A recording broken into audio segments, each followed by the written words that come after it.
بشيرا ونذيرا وداعيا إلى الله بإذنه وسراجا منيرا. أما بعد فقد قال الله تعالى في كلامه المجيد وفي فرقانه الحميد. সকলে পড়ুন আউযু বিল্লাহি মিনাশ শাইতানির রাজীম। বিসমিল্লাহির রাহমানির রাহিম। الرحمن علم القرآن خلق الإنسان علمه البيان. قال سيد الأنام وصاحب القرآن صلى الله عليه وسلم: إن الله يرفع بهذا الكتاب أقواما ويدع به آخرين، أو كما قال عليه الصلاة والسلام. صدق الله العظيم وصدق رسوله النبي الكريم، ونحن على ذلك من الشاهدين والشاكرين. সকলে জবান খুলে পড়ি আলহামদুলিল্লাহি রাব্বিল আলামিন। দুরূদ ইব্রাহিমি সকলে পড়ি। আল্লাহুম্মা সাল্লি আলা মুহাম্মদ ওয়া আলা আলি মুহাম্মদ কামা সাল্লাইতা আলা ইব্রাহিম ওয়া আলা আলি ইব্রাহিম إنك حميد مجيد. اللهم بارك على محمد وعلى آل محمد كما باركت على إبراهيم وعلى آل إبراهيم إنك حميد مجيد. محبت একটু জিকির করি লা ইলাহা ইল্লাল্লাহ লা ইলাহা ইল্লাল্লাহ লা ইলাহা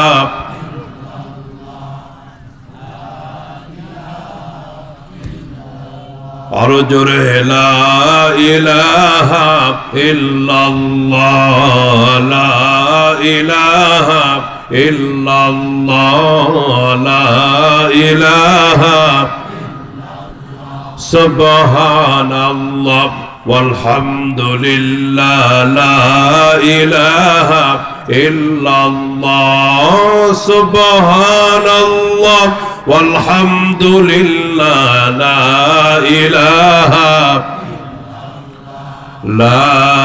ইলাহা ইল্লাল্লাহ মুহাম্মাদুর রাসূলুল্লাহ। আওয়াজ দিয়ে সকলে পড়ি সাল্লাল্লাহু আলাইহি ওয়াসাল্লাম। শেখ বাড়ি জামে মসজিদের উদ্যোগে আয়োজিত প্রথম বার্ষিক ওয়াজ ও দোয়ার মাহফিল রব্বে কারীমের দরবারে আমরা শুকরগুজার হচ্ছি, যিনি আমাদেরকে আয়োজন করার তৌফিক দিলেন এবং আমাদেরকে আসার বসার তৌফিক দিলেন। সেই মুনিবের দরবারে আমরা সকলেই কালিমাতুশ শুকর আদায় করছি, পড়ছি আলহামদুলিল্লাহ। জোরে সরে মহব্বতের সাথে পড়ি আলহামদুলিল্লাহ। প্রশংসা করলাম কার? সকলে বলেন না, চুপ করে আছেন যারা, তাদেরকে বলতে হবে প্রশংসা করেছি কার? লাভ হলো কার? লাভ বলে আল্লাহ। এত সকাল সকাল উল্টা পাল্টায় গেলে কেমনে হয়? প্রশংসা করেছি কার? লাভ এই শেখ বাড়ি জামে মসজিদের মালিককে। এই ঘর ব্যবহার করি কারা?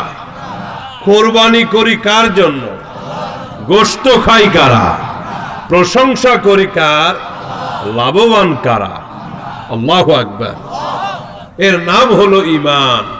যার ভিতরে ঈমান আছে, ইসলাম আছে, তাদের জিন্দেগির প্রত্যেকটি পদক্ষেপ রব্বে কারীমের জন্য হবে, আল্লাহ পাকের জন্য হবে। আর সমস্ত চেষ্টা প্রচেষ্টা, সমস্ত কষ্টের প্রতিদান আল্লাহ পাক তার বান্দার আমল নামায় দিয়ে দিবেন। শেষ পর্যন্ত মাহফিলের মোনাজাত পর্যন্ত আল্লাহ আমাদেরকে কবুল করুক। শেখ বাড়ি জামে মসজিদকে রব্বে কারীম কিয়ামত পর্যন্ত কবুল করুক, আমিন। আরো জোরে বলেন আমিন। সভাপতি সাহেব নিষেধ করেছেন কোন মিডিয়া এখানে থাকবে না।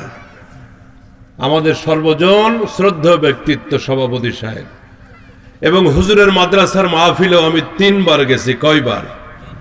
যেহেতু হুজুর বলেছেন এখানে আর কোনো কথা নাই, তবে বর্তমান সময় মাইকে ঘোষণা করা হলো যে কুয়াকাটা হুজুরকে আপনারা চিনেন সকলে। হুজুরকে আপনারা কিসের মাধ্যমে চিনেন? উনি কি আগে কখনো আসছেন এখানে? আপনারা আল্লামা মামুনুল হক সাহেবের বক্তব্য শোনেন ঘরে বসে বসে, দোকানে বসে, কিসের মাধ্যমে? জি, তাহলে ওইটাও কোথাও না কোথাও রেকর্ডিং করা। আজকে আল্লামা নুরুল ইসলাম আলিপুরি দামাত বরকাতুহুল আলিয়ার বক্তব্য আমরা শুনি কিসের মাধ্যমে? মোবাইলের মাধ্যমে, রেকর্ডিং এর মাধ্যমে। আল্লামা তাকি উসমানী দামাত বরকাতুহুল আলিয়া গোটা পৃথিবীর শ্রেষ্ঠ একজন আলেম, তিনি, তার বক্তব্যগুলো আমরা ঘরে বসে শুনতেছি, শিখতেছি কিসের মাধ্যমে? মোবাইলের মাধ্যমে। আমি শুরুতেই বলেছি হুজুর আমাদের মুরব্বী, হুজুরের কথা আমাদের অত্যন্ত দামি এবং গুরুত্বপূর্ণ। আমরা হুজুরের কোনো কথা ফেলতে পারবো? তবে এখন গোটা পৃথিবীতে সব থেকে বড় সন্ত্রাস হচ্ছে মিডিয়া সন্ত্রাস। গোটা পৃথিবীতে মুসলমানদেরকে ধ্বংসের জন্য আজকে মিডিয়াকে ব্যবহার করা হচ্ছে। আজকে অস্ত্রের থেকে মিডিয়ার শক্তি সব থেকে বেশি। ওইটার মোকাবেলা করতে গেলে আমাদেরকে ওইখানে দাঁড়াইতে হবে। শত্রুর হাতে ক্লাসিনকো, শত্রুর হাতে ব্রাশ ফায়ারের মেশিন, আর আপনি গজারের লাঠিনে দাঁড়ায় আছেন, মোকাবেলায় টিকতে পারবেন? আজকে মিডিয়ার মাধ্যমে আপনার ঘরে ঘরে খারাপ কিছু ঢুকাচ্ছে তারা। মিডিয়ার মাধ্যমে আপনাকে সত্যটা তাদের কাছে পৌঁছাইতে হবে। এজন্য সময়ের চাহিদা। এক সময় আমাদের ওলামায়ে কেরাম, আমাদের মুরব্বীরা না করছে রেকর্ডিং করা যাবে না, ক্যামেরা করা যাবে না। তবে বর্তমান সময়ের ওলামায়ে কেরাম, অলিপুরি সাহেব হুজুরও এটার অনুমোদন দিয়েছেন, এবং পৃথিবীর বড় বড় হক্কানি ওলামায়ে কেরামের আলোচনা আমরা মিডিয়ার ভিতরে পাচ্ছি। মানুষেরা উপকৃত হচ্ছে, হেদায়েত লাভ করছে। কারণ শয়তানের মোকাবেলা যদি আমরা ওইটা দিয়ে করতে না পারি, তাইলে আমরা ময়দানে টিকে থাকতে পারবো না। আল্লাহ রাব্বুল আলামিন আমাদেরকে যাবতীয় ষড়যন্ত্র থেকে আমাদেরকে উপযুক্ত ব্যবস্থা গ্রহণের তৌফিক দান করুন। আরো জোরে বলেন আমিন। কারণ এখানে হয়তো 1000, 1500, 5000 মানুষ এই বক্তব্য শুনবে, কিন্তু এই মিডিয়ার মাধ্যমে লক্ষ লক্ষ মানুষ এই কোরআনের কথাগুলি তারা পেয়ে যাবে। কাজে এখন এই মিডিয়াটা আল্লাহ পাকের নিয়ামত হিসাবে, আধুনিক জামানার একটা অস্ত্র হিসাবে আমাদেরকে ব্যবহার করতে হবে। আমি আপনাদেরকে বিষয়টা পরিষ্কার করে গেলাম। আমাদের মিডিয়ার সাথে দুশ্মনী না রেখে এটাকে আমরা ব্যবহার করি আর ওদের মোকাবেলা করি। আল্লাহ আমাদেরকে কবুল করুন। আরো জোরে বলেন আমিন। আমি আপনাদের সামনে কোরআনে কারীম থেকে সূরা আর রহমানের কয়েকটি আয়াতে কারিমা তেলাওয়াত করেছি। নবী করিম সাল্লাল্লাহু আলাইহি ওয়াসাল্লামের একটি হাদিস আপনাদের সামনে আমি পেশ করেছি। আল্লাহ পাক তৌফিক দিলে এর মাধ্যমে আমি আপনাদের সামনে কিছু কথা বলবো এবং সকলে আমলের নিয়তে শুনবো ইনশাআল্লাহ। আর রহমান, সূরা আর রহমান, 30 পারা কোরআনে কারীমের ভিতরে সূরা আর রহমানের একটা মর্যাদাপূর্ণ অবস্থান আছে। গোটা কোরআনটাই মর্যাদাশীল, গোটা কোরআনটাই শ্রেষ্ঠ। এর ভিতরে এক এক সূরার এক একটি ফজিলত নবীজি আমাদের সামনে পেশ করেছেন। সূরা আর রহমানকে বলা হয়েছে 30 পারা কোরআনের সৌন্দর্য। সুবহানাল্লাহ, শীতকালের মতো ঠান্ডা। আরো জোরে। সূরা ইয়াসিন সম্পর্কে বলা হয়েছে কলবুল কোরআন। সূরা ইয়াসিন হলো গোটা কোরআনে কারিমের হৃৎপিণ্ড, গোটা কোরআনের কলব বলা হয়েছে। আল্লাহু আকবার। সূরা বাকারা এবং সূরা আলে ইমরান সম্পর্কে বলা হয়েছে সূরা বাকারা হলো 30 পারা কোরআনের চূড়া, 30 পারা কোরআনের উচ্চতা হলো সূরা বাকারা। নবীজি বলেছেন কোন ব্যক্তি যদি সূরা বাকারা এবং সূরা আলে ইমরান পাঠ করে, নিয়মিত তেলাওয়াত করে, ময়দানে মাহশারে কিয়ামতের ময়দানে এই দুইটা সূরা রব্বে কারীমের সামনে দাঁড়িয়ে তার পাঠক সম্পর্কে বলবে, আল্লাহ এই ব্যক্তি দুনিয়াতে আমাকে পড়েছিল, তেলাওয়াত করেছিল, আজকের হাসরের ময়দানে আমরা ঘোষণা করছি তার ব্যাপারে আমাদের কোনো অভিযোগ নাই। নবীজি আরেক হাদিসের ভিতরে বলতেছেন যে যে ব্যক্তি সূরা বাকারা এবং সূরা আলে ইমরান তেলাওয়াত করবে, আল্লাহ সুবহানাহু ওয়া তাআলা তার আমলনামায় 7 আকাশ থেকে 7 জমিন পর্যন্ত যত খালি জায়গা হতে পারে নেকি দিয়ে ভরপুর করে দিবে। আরো জোরে বলতে হবে সুবহানাল্লাহ। সূরা ইখলাস সম্পর্কে নবীজি বলেছেন কুল হু আল্লাহু আহাদ ইয়াদিলু সুলুসাল কোরআন। যদি কোনো ব্যক্তি একবার সূরা ইখলাস পাঠ করে তেলাওয়াত করে, আল্লাহ রাব্বুল আমিন তাকে 10 পারা কোরআন তেলাওয়াতের নেকি দিবেন। আরো জোরে বলেন সুবহানাল্লাহ। আরেকটু কষ্ট করে আল্লাহ পাকের কোন বান্দা যদি 3 বার পড়ে নাই কুল হুয়াল্লাহু আহাদ পড়েন, কুল হুয়াল্লাহু আহাদ আল্লাহুস সামাদ লাম ইয়ালিদ ওয়া লাম ইউলাদ ওয়া লাম ইয়াকুল লাহু কুফুয়ান আহাদ। কেউ যদি 3 বার এই ছোট্ট সূরা ইখলাস তেলাওয়াত করে, আল্লাহ পাক তার আমলনামায় 30 পারা গোটা কোরআন তেলাওয়াতের নেকি লিখে দিবেন। আয়াতুল কুরসি সম্পর্কে রাসূল বলেছেন যদি কোনো ব্যক্তি প্রত্যেক ফরজ নামাজের পরে আয়াতুল কুরসি পড়ে, আল্লাহ রাব্বুল আলামিন তাকে মৃত্যুর সাথে সাথে তার জান্নাতের পৌঁছার ব্যবস্থা করে দিবেন। আমল করা যাবে কি যাবে না? আমার বন্ধুগণ, নামাজের পরে অস্থির হয়ে যায় মুসলমানেরা, মসজিদ থেকে বের হওয়ার জন্য অস্থির হয়ে যায়। খেয়ে পিছে নামাজ পড়তেছে না পড়তেছে খবর নাই, আগে নামাজি ব্যক্তির সামনে দিয়ে পর্যন্ত দৌড় দিয়ে চলে যায়। এটা মারাত্মক বড় অপরাধ। নামাজের পরে নবীজি একবার আল্লাহু আকবার বলতেন, এরপরে 3 বার বলতেন আস্তাগফিরুল্লাহ আস্তাগফিরুল্লাহ আস্তাগফিরুল্লাহ। আমল করা যাবে কি যাবে না? সালাম ফেরানোর পরে নবীজি একবার আল্লাহু আকবার বলতেন মৃদু স্বরে, এরপরে 3 বার পড়তেন আস্তাগফিরুল্লাহ আস্তাগফিরুল্লাহ আস্তাগফিরুল্লাহ। এরপরে আয়াতুল কুরসির আমল করতেন। আয়াতুল কুরসি সম্পর্কে রাসূল বলেছেন কোন ব্যক্তি যদি রাতের বেলা ঘুমানোর সময় আল্লাহ পাকের কোরআনে কারীম থেকে আয়াতুল কুরসি পাঠ করে ঘুমায়, আল্লাহ রাব্বুল আলামিনের 2 জন রহমতের ফেরেশতা গোটা রাত্রি তাকে পাহারা দিবে। 2 জন ফেরেশতা নাইট গার্ডের দায়িত্ব পালন করবে, পাহারাদারি করবে। মাসের শেষে 1 টাকাও বেতন দেওয়া লাগবে। আল্লাহু আকবার জোরে বলেন। তাহলে এইভাবে এক এক সূরার এক এক ফজিলত সম্পর্কে হাদিসের ভিতরে আসছে। সূরা আর রহমান এটি হলো 30 পারা কোরআনের সৌন্দর্য। নবীজি বলেছেন এই সূরা থেকে কয়েকটি আয়াত তেলাওয়াত করেছি। আমার ভাইরা, আল্লাহ পাকের কোরআন আমাদের হেদায়েত, আল্লাহ পাকের কোরআন আমাদের জন্য লাইট, আমাদের জন্য আলো। এই লাইট আলো যদি আমাদের কাছে থাকে আমরা পথ ভুলে যাব না, জান্নাতের পথটা হারাবে না। এই কোরআনের ভিতরে শুধু লাইট না, শুধু আলো না, আল্লাহ রাব্বুল আমিন অন্তরের যত রোগ থাকতে পারে সমস্ত রোগের প্রতিষেধক এই কোরআনের ভিতর দিয়ে দিয়েছেন। আরো জোরে বলেন সুবহানাল্লাহ।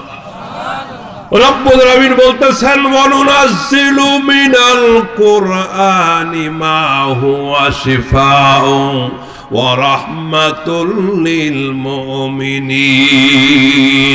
এই কোরআনের ভিতরে রোগের প্রতিষেধক দিলাম।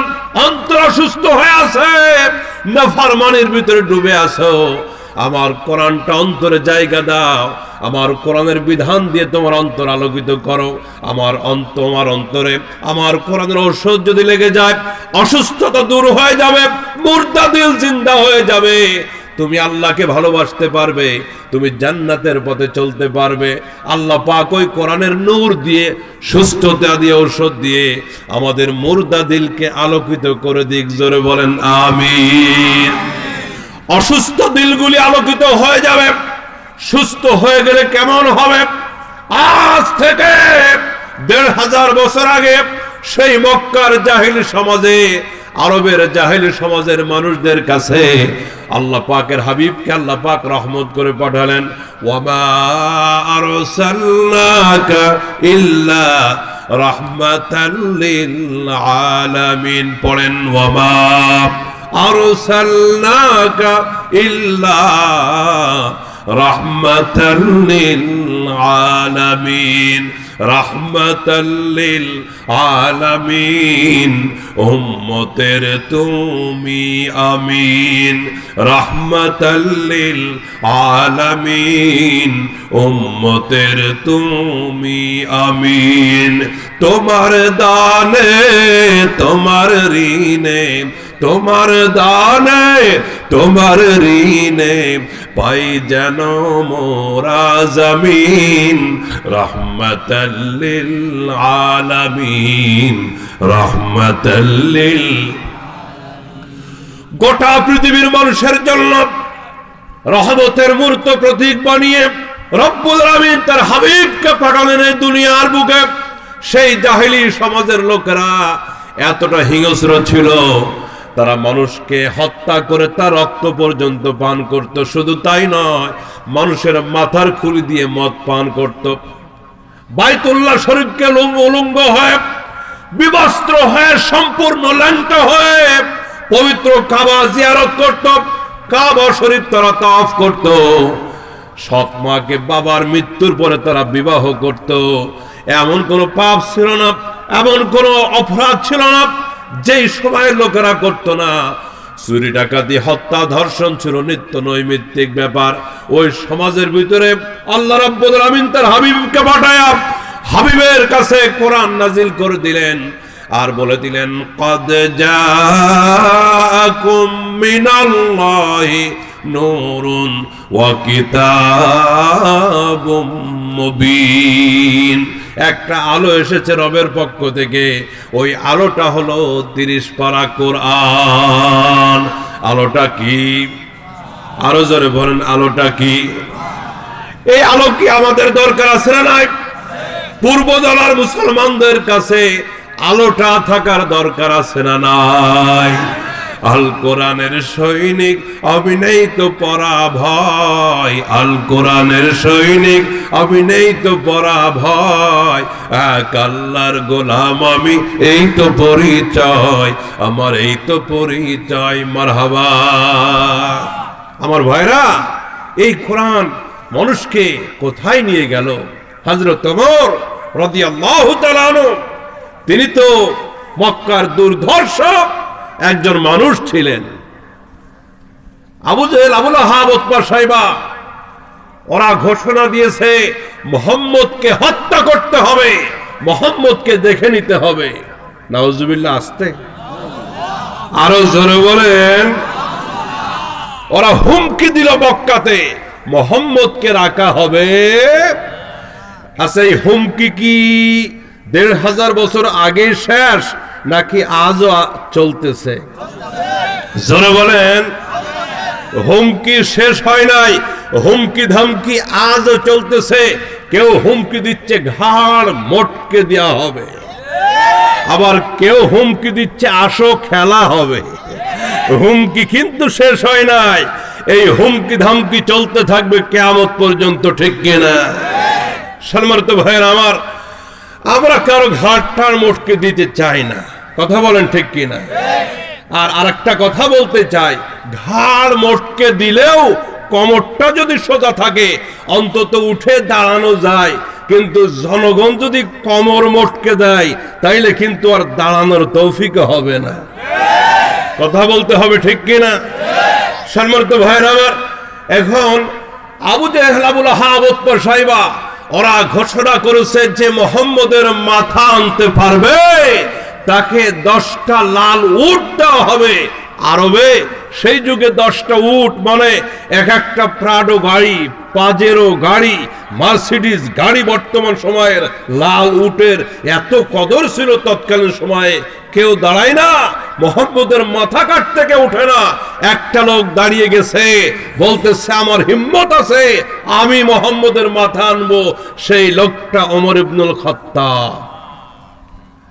আচ্ছা, আপনারা এখন বলেন, যেই লোকটা নবীজির মাথা কাটতে রাজি হয় সে কি সেই সন্ত্রাস?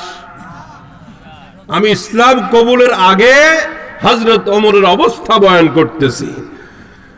আল্লাহর নবীকে হত্যা করতে যে রাজি হতে পারে, মাথা কাটতে রাজি হতে পারে, সে শুধু টেরর না, সে টপ টেরর, সে গডফাদার।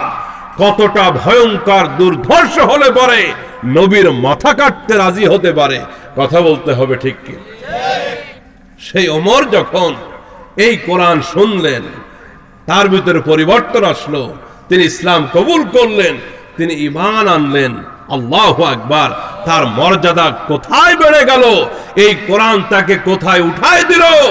ওমর তো ছিল রাখাল, বকরি চড়াইতো, উট চড়াইতো, ভেড়া চড়াইতো। হযরত ওমর তিনি যখন ইসলাম কবুল করে মুসলমান হলেন, এই কোরআন তাকে রাখাল থেকে বাদশা বানায় দিল। আরো জোরে বলেন সুবহানাল্লাহ। এই কোরআন তাকে বাদশা বানিয়ে দিল। তিনি যখন আমিরুল মুমিনিন হলেন, তিনি যখন খলিফাতুল মুসলিমিন হলেন, দুইটা চোখ থেকে টপ টপ করে পানি পড়তেছে। হযরত ওমরের বুক ভেসে যাচ্ছে, চোখের পানিতে দাড়িগুলি ভিজে ভিজে যাচ্ছে। সাহাবায়ে কেরাম প্রশ্ন করেছেন, আমিরুল মুমিনিন কাঁদেন কেন? দুটো চোখ থেকে কেন পানি পড়তেছে? আজ তো শুকরিয়ার দিন, কাদার দিন নয়। হযরত ওমর বলছেন, নবীর সাহাবেরা কাঁদতেছে না শুকরির জন্য নয়, কোনো কষ্টের কারণ নাই, আল্লাহ পাকের শুকরিয়া এবং কৃতজ্ঞতার জন্য কাঁদতেছি। দুইটা চোখ থেকে পানি পড়তেছে, তার কারণ হলো আজকে আমি অর্ধজাহানের খলিফা, আজকে আমি মদিনার খলিফা। কিন্তু এমন একটা দিন ছিল, আমার পরিচয় ছিল আমি রাখাল, আমি ঠিক মতো উট চড়াইতে পারতাম না, বকরি চড়াইতে পারতাম না। একটা ডাইনে দৌড়াইতো আর একটা বামে দৌড় দিত। ও পূর্বতলার ভাইরা, বকরি কিন্তু মারাত্মক বেতাল্লা জিনিস, বকরি ছাগল, ঠিক না? এই জন্য হাদিসের ভিতরে আছে, পৃথিবীর সমস্ত নবীরা, পৃথিবীর সমস্ত পয়গম্বররা বকরি চড়িয়েছেন। আল্লাহ পাক এই বকরি রাখালি করিয়েছেন, তার কারণ উম্মত চড়াইতে হবে, বড় দায়িত্ব। ধৈর্যের পরীক্ষা যেন হয়, ধৈর্য যেন পাকা পোক্ত হয়, এই জন্য বকরি চড়ানোর ট্রেনিং দিয়া প্রত্যেক নবীকে আল্লাহ পাক ধৈর্যের পরীক্ষা দিয়া ধৈর্যকে মজবুত করেছেন। আল্লাহু আকবার! বকরি বড় বেতাল্লা। আমার বন্ধুগণ, এক বকরিওয়ালা এর বকরি নিয়ে ছাগল নিয়ে গেছে পুষ্করিতে গোসল করাবে, পুকুরে গোসল করাবে। এখন ওই নদীর ঘাটলায় গিয়ে, পুষ্করিণীর ঘাটলায় গিয়ে মালিক টানতেছে পানির দিকে, বকরি টানতেছে বাড়ির দিকে। কারণ বকরি যদি সামনে পানি দেখে, ওর ব্রেক কি নরমাল থাকে না হাইড্রোলিক? আর যুবকরা কথা বলে না, হোন্ডাওয়ালারা, ব্রেক কি নরমাল নাকি হাইড্রোলিক? হাইড্রোলিক। আমার সম্মানিত ভাইরা, ব্রেক হয়ে যায় হাইড্রোলিক। এখন ওই লোকটা টানতেছে বকরি পানির দিকে, বকরি টানতেছে বাড়ির দিকে। টানাটানি করতে করতে শেষমেশ বকরির গলা থেকে রশি ছুটে, দড়ি ছুটে মালিক তো শীত হয়ে পানির ভিতরে পড়ছে, বকরি একদরে ঘরে গিয়ে বসছে, বকরি গোসল করাইতে এসে শেষমেশ মালিক সুন্দর মতো গোসল করে বাড়ি গেছে। বকরি বড় মারাত্মক জিনিস, কথা বলেন ঠিক কিনা? হযরত ওমর কাঁদতেছে আর বলতেছে, নবীর সাহাবীরা আমি কাঁদতেছি, আমার স্মরণ হয়ে গেছে সেই তারুণ্যের কথা, যৌবনকালীন সময় আমি তো বকরি রাখাল ছিলাম, ঠিক মতো বকরি চড়াইতে পারতাম না। বাড়িতে আসার পরে আবার পিতা খাত্তাব আমাকে বকাঝকা করত, রাগ করত আর বলতো, ওমর ঠিক মতো বকরি চড়াইতে পারো না, বড় হয়ে কি করে খাবা, তুমি কি করবা? ওগো নবীর সাহাবীরা, আমি তো সে ওমর ঠিক মতো বকরি চড়াইতে জানতাম না। আজ আল্লাহ রাব্বুল আলামিন ঈমানের বরকতে, কোরআনে কারীমের বরকতে রব্বুল আলামিন আমাকে অর্ধ জাহানের খলিফা বানিয়ে দিয়েছে। আল্লাহু আকবার, জোরে বলেন। পূর্ব দলের মুসলমানেরা, আল্লাহর কসম করে বলি, এই কোরআন কোন ফকিরি বিদ্যা নয়, এই কোরআন কোন রাস্তার বিদ্যা নয়, এই কোরআন তো বাদশার পক্ষ থেকে এসেছে। যে ব্যক্তি কোরআন পড়বে, কোরআন হাজির করবে, সে আলেম হতে পারে, ডাক্তার হতে পারে, ইঞ্জিনিয়ার হতে পারে, ব্যারিস্টার হতে পারে, যাই হোক না কেন, যার ভিতরে কোরআন থাকবে, কোরআনের শিক্ষা থাকবে, আল্লাহ পাক তাকে দুনিয়া এবং আখিরাতের বাদশাহের মর্যাদা দিবেন। তাহলে কোরআনের সাথে সম্পর্ক রাখার দরকার আছে না নাই? আরো জোরে বলেন। এদেশে শিক্ষিত মানুষের তো অভাব নয়, কিন্তু কোরআন ভিতরে না থাকার কারণে মুসলমানের ঘরে জন্ম নেওয়ার পরেও কোরআনের বিরুদ্ধে বক্তব্য আছে না নাই? কিছুদিন আগে একজন বলল, টিভির ভিতরে, টকশোর ভিতরে যারা শুদ্ধ করে সালাম দেয় আর কথার শেষে আল্লাহ হাফেজ বলে, এগুলি জঙ্গিবাদের আলামত। নাউজুবিল্লাহ। আগামীকাল যে যে দলের হন না, আমার কোনো আপত্তি নাই, কিন্তু নাস্তিকদের সাথে আমাদের কোনো আপোষ কথা বলতে হবে। যুবকদেরকে নাস্তিকদের সাথে কোনো আপোষ নাই। শুদ্ধ করে সালাম দিলে জঙ্গিবাদের আলামত। তার বক্তব্য হলো, আমরা আগে কত সুন্দর করে সালাম দিতাম, আসসালামু আলাইকুম। উনি ঢাকা বিশ্ববিদ্যালয়ের প্রফেসর, ঢাকা বিশ্ববিদ্যালয়ের প্রফেসর, তিনি বলতেছেন আগে কত সুন্দর করে সালাম দিতাম, আসসালামু আলাইকুম। এখন সেটা মৌলবীরা দিচ্ছে আসসালামু আলাইকুম। আসলে সালাম কি ওইটা ঠিক না এটা? মুসলমানের ঘরে জন্ম নেওয়া, প্রাচ্যের অক্সফোর্ড বলা হয় ঢাকা বিশ্ববিদ্যালয়কে। এই ঢাকা বিশ্ববিদ্যালয়ের একজন প্রফেসর, তার বক্তব্য হচ্ছে এই যে কথার শেষে আল্লাহ হাফেজ এবং শুদ্ধ করে সালাম দেওয়াটা জঙ্গিবাদের আলামত। আপনারা যে যে দলের হন, আমাকে বলেন তো, এই লোকটা কি আসলে শিক্ষিত নাকি বলদ? এ বেটা যে পাগল হইছে, হাফ না পুরাটাই? আল্লাহ ওদের থেকে আমাদেরকে হেফাজত করুন। এক ইন্সপেক্টর গ্রামের স্কুল ভিজিট করতে গেছে এক জায়গায়। এখন স্কুলের পাশে গাড়ি রেখে ক্লাস 5 রুমে ঢুকে ছেলেদেরকে প্রশ্ন করতেছে, ছেলেরা, তোমাদের স্কুলের পাশে ওই গাছের গোড়ায় গাড়িটা রেখে হেঁটে হেঁটে ক্লাস রুম পর্যন্ত আসতে আমার সময় লেগে গেছে 10 মিনিট, বলো তো আমার বয়স কত?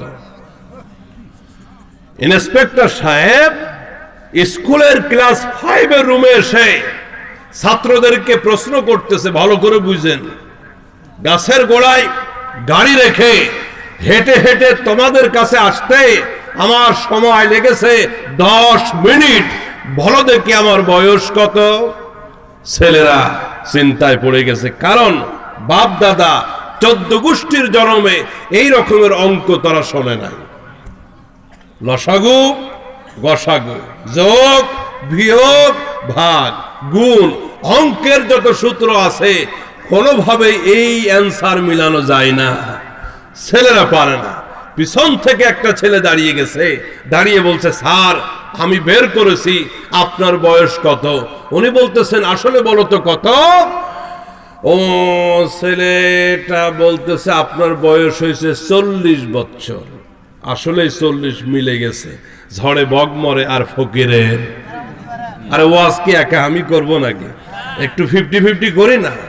ঝড়ে বগ মরে আর ফকিরের কারামতি বাড়ে। আসলেই 40 বছর।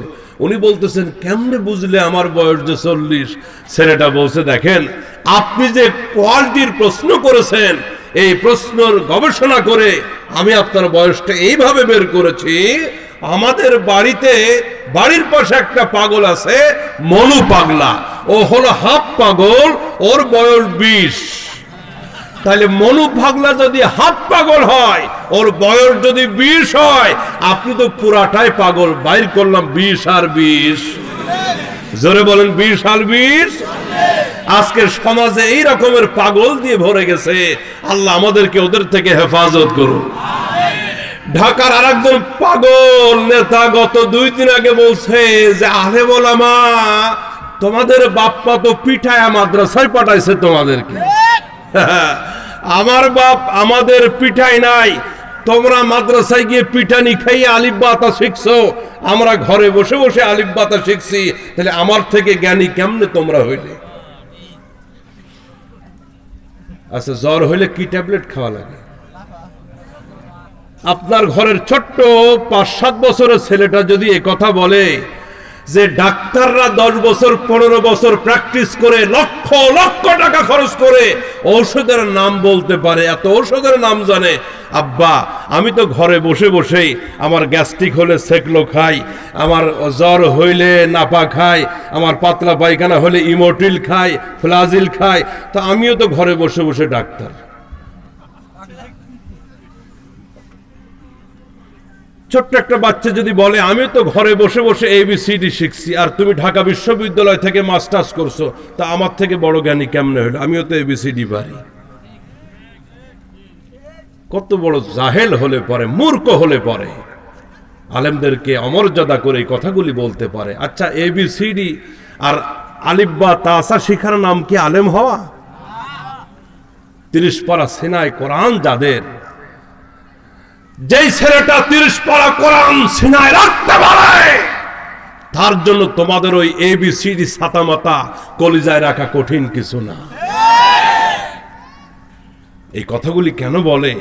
এই কথাগুলি এজন্য বলে, ডক্টর শহীদুল্লাহ বলে গেছেন তুমি বড় পণ্ডিত হতে পারো, কিন্তু তোমার ভিতরে যদি কোরআন না থাকে তাহলে নামের শুরুতে ডিগ্রি আর একটা যোগ হবে। তুমি সব কিছুর পণ্ডিত কিন্তু কোরআন নাই, তুমি মূর্খ পণ্ডিত। আজকে মূর্খ পণ্ডিত দিয়ে সমাজ ভরে গেছে। আল্লাহ পাক আমার যুবকদেরকে কোরআন ওয়ালা বানায় দিক। বলেন আমিন। আরো জোরে বলেন আমিন। যুবকদেরকে বলবো, আজকে যারা বসে আছে আমার সামনে, স্কুলে পড়তে আমরা না করি না, কলেজে পড়তে না করি না, ভার্সিটির ভিতরে লেখাপড়া করতে আমরা না করি না, ডাক্তার তো আমাদের দরকার, ব্যারিস্টার আমাদের দরকার, ইঞ্জিনিয়ার আমাদের দরকার, সচিব আমাদের দরকার। আপনি ডাক্তার হন, ব্যারিস্টার হন, ইঞ্জিনিয়ার হন, কিন্তু আগে কোরআন পড়ে মুসলমান হতে হবে। তাহলে ছোট্টবেলায় ছেলেদেরকে মক্তবে পাঠাবো, কোরআন শেখাবো, ইসলামের প্রাথমিক জ্ঞানগুলি দিব। রাজি আছেন না নাই? আমার ভাইয়েরা, ছোট্টবেলায় যদি কোরআন শিখান, আল্লাহর কসম করে বলি পৃথিবীর শ্রেষ্ঠ বড় বড় ডিগ্রি অর্জন করবে। আপনার সন্তান, আমার সন্তানগুলি নাস্তিক হবে না, আলেমদের সাথে বিরোধিতা করবে না। কবি নজরুল বড় আলেম ছিল না, কিন্তু মক্তবে ছোট্টবেলায় কোরআন পড়েছিল। এই জন্য নজরুল যেদিকে কলম ধরেছে কবিতা লিখেছে। আল্লাহর কথা, কোরআনের কথা, নবীর কথা নজরুলের কলম দিয়ে আল্লাহ বের করেছেন। তাওহীদেরই মুর্শিদ আমার মোহাম্মদের নাম, মুর্শিদ মোহাম্মদের নাম বলতে হবে। তাওহীদেরই মুর্শিদ আমার মোহাম্মদের নাম, মুর্শিদ মোহাম্মদের নাম। ওই নাম জপিলে বুঝিতে পারি খোদাই কালাম মুর্শিদ মোহাম্মদের নাম। মারহাবা। শুধু তাই নয়, মৃত্যু শয্যায় শুয়ে আছে জাতীয় কবি নজরুল। সেই সময় তার জবান থেকে আল্লাহর কাছে প্রার্থনা বের হলো, মসজিদেরই পাশে আবার কবর দিও ভাই, যেন গড়ে শুয়ে মুয়াজ্জিনের আজান শুনতে পায়। নেত্রকোনার ভাইয়ের আমার, পূর্ব দলের মুসলমানেরা, জাতীয় কবি নজরুল মৃত্যু শয্যায় শুয়ে রবের কাছে মোনাজাত করলেন, মসজিদের পাশে যেন আল্লাহ আবার কবরটা হয়, মুয়াজ্জিনের আজান ধ্বনি যেন আমি শুনতে পাই। আমার আল্লাহ রাব্বুল আমিন কবির দোয়াটা মঞ্জুর করে নিয়েছেন। ঢাকা বিশ্ববিদ্যালয় মসজিদের পাশে জাতীয় কবির কবর বারবার জিয়ারত করেছি, আল্লাহ পাক তাকে মঞ্জুর করেছেন। 5 ওয়াক্ত মসজিদের আজানের আওয়াজ আল্লাহ তার বান্দার কবরে পৌঁছায়। নজরুল তো বিপদগামী হয়ে গেল না, নজরুল তো আলেমদের বিরুদ্ধে কিছু বলল না।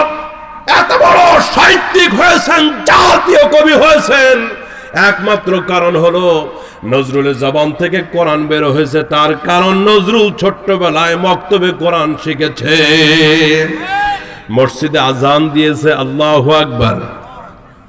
নাকি কবি হিসেবে ছোট ছিল? যে রবি ঠাকুর একবার নজরুলকে অনেক লোকের সামনে একটু আটকে দিতে চাইলো, ডাক দিয়ে বলছে, নজরুল তুমি কত বড় কবি হয়েছে, একটু পরীক্ষা হয়ে যা। এই মুহূর্তে এখন এমন একটি কবিতা তুমি বলবা যেই কবিতার প্রত্যেক লাইনের শেষে থাকবে ঘ। ওই যে ঘি লিখতে যে ঘ লাগে, এই প্রত্যেক লাইনের শেষে ঘ থাকবে। দেখি তুমি কেমন কবি। আমার সম্মানিত ভাইরা, নজরুল তার প্রতিভাটা দেখেন। নজরুল বলতেছে, গুরু করলাম কিন্তু শুরু। মারহাবা। লোকটা ছিল পাগলা, কাজ কাম ছিল আগলা। আর নজরুল যে কবি হবে এটা ছোটবেলা থেকেই বোঝা গেছে। আর আজকের দিনটা কেমন হবে সূর্য দেখলে বোঝা যায়। নজরুল একবার যাচ্ছে দূরে কোথাও, তো এখন ওই যে গাড়ির ভিতরে জায়গা নাই, তো গাড়ির যেখানে আপনারা পা দিয়ে দিয়ে উঠেন ওইটারে কি বলে? পাদানি। পেদানি না, আবার যেটারে পা দিয়ে গাড়ির ভিতরে ঢুকতে হয় ওইটারে কি বলে? পাদানি। তো নজরুল ওখানে দাঁড়িয়ে আছে, তার পাশে এক চাচা মিয়া। চাচায় খেয়াল করে নাই নজরুলের পায়ের উপরে পা চাপা দিয়ে ওই মুরব্বী চাচা দাঁড়াইছে। নজরুল বলছে, চাচা বয়স কত? চাচার মেজাজ গেছে খারাপ হয়ে। ছোট্ট একটা মানুষ জিজ্ঞাসা করে বয়স কত, মেজাজ তো খারাপ হবেই। নজরুল বলছে, চাচা রাগ করেন না, একটু জানতে হবে আমার, আপনার বয়স কত? বলে, বেশি হয় নাই বাবা, 45 বছর। নজরুল ছোট্ট মানুষ বলছে, চাচা 45 বছর বয়স হয়ে গেছে আপনার, এখনো নিজের পায়ে দাঁড়াইতে শিখলেন না? চাচা বলছে, বেটা আমি নিজের পায়ে ছাড়া তোর বাপের পায়ে দাঁড়ানো? নজরুল কয়, তাকায় দেখেন। চাচায় তাকায় দেখে, পায়ে তো দাঁড়াইছি কিন্তু এই পিসির পায়ের উপরে পা। তখন চাচা মিয়া খুশি হয়ে বলেছিলেন, আমার মন বলতেছে বাবা বড় হয়ে তুমি একটা কিছু হবে। আল্লাহ ঠিকই কবুল করেছে, আলহামদুলিল্লাহ বলেন। রবি ঠাকুর বলতেছে, নজরুল আজকে এমন একটা কবিতা তুমি উপহার দিবে যার প্রত্যেক লাইনের শেষে ঘ থাকবে, ঘ অক্ষর থাকবে। নজরুল বলছে, গুরু করলাম কিন্তু শুরু হয়ে গেছে। এবার নজরুল কবিতা বলতেছে, কবিতা বলা শুরু করলাম আমি শেষের মাঘে। মা ঘে ঘ আছে না নাই?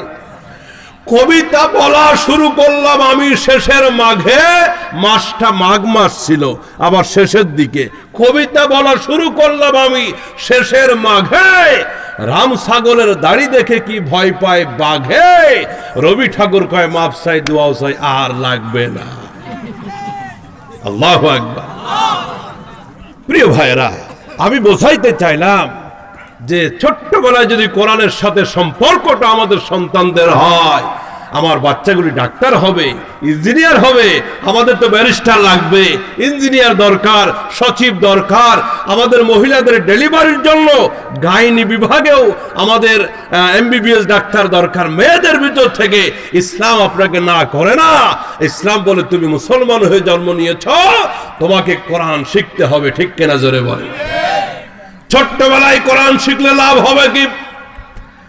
এই যে সকালবেলা পান্তা ভাতে কাঁচা মরিচ দিয়ে, পান্তা ভাতে কাঁচা মরিচ আর পেঁয়াজ দিয়ে খাইলেন, দুপুর বেলা পোলাও কোরমা রোস্ট খাইলেন, বিকাল বেলা একটা ঢেকুর দিলে পূর্ব দলার ভাইরা ওই দুপুর বেলার পোলাও কোরমার গন্ধ আসবে না, সকাল বেলার পান্তা ভাতের কাঁচা পেঁয়াজের গন্ধ আসবে। ঠিক তেমনি ভাবে আলিফ বা তা সা মক্তবের কোরআন শিক্ষা, ইসলামের প্রাথমিক শিক্ষাগুলি নবীজির 40 হাদিস সন্তানদেরকে শেখান।